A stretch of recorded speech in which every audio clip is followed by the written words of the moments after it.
Thank you, Mr. Chairman and members. This morning is a travesty.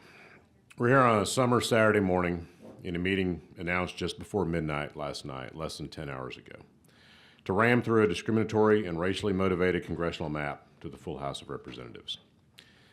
This morning, my constituents are attending back-to-school events in Arlington and in Mansfield, getting their kids ready for a new school year and the hope and promise that the new school year brings.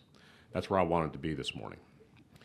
Meanwhile, this committee meets here to rip apart and divide their communities, to rob them and of their kids of their voices in Congress, all to appease the Republican Party's cult leader in the White House, doubling down on our state's shameful history of intentional racial discrimination. I want to speak to the thousands of Texans who drove for hours, stood in the heat, tried to register to testify despite the obstacles. They called, emailed, submitted written testimony to express your outrage over this racist power grab. And I want to express to every Texan who did that my deep gratitude and admiration. Even though Republicans here at the legislature can't put aside their fear of disobeying Donald Trump, please note this fight is far from over, and Democrats will continue to stand shoulder to shoulder with you in this fight. What is happening here is wrong, and everybody knows it, but we will not give up.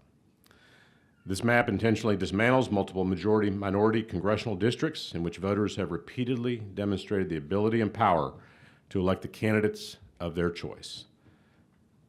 To take that ability and power away is straight-up intentional racial discrimination and a violation of the Voting Rights Act of 1965.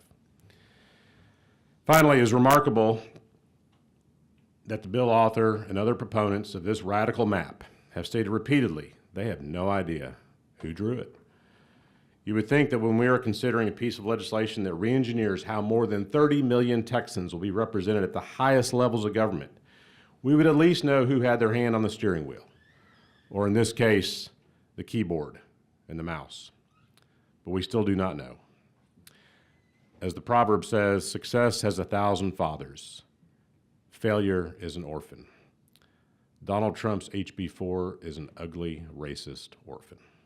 Thank you, Mr. Chairman. Thank you, Mr. Turner. Chair recognizes Mr.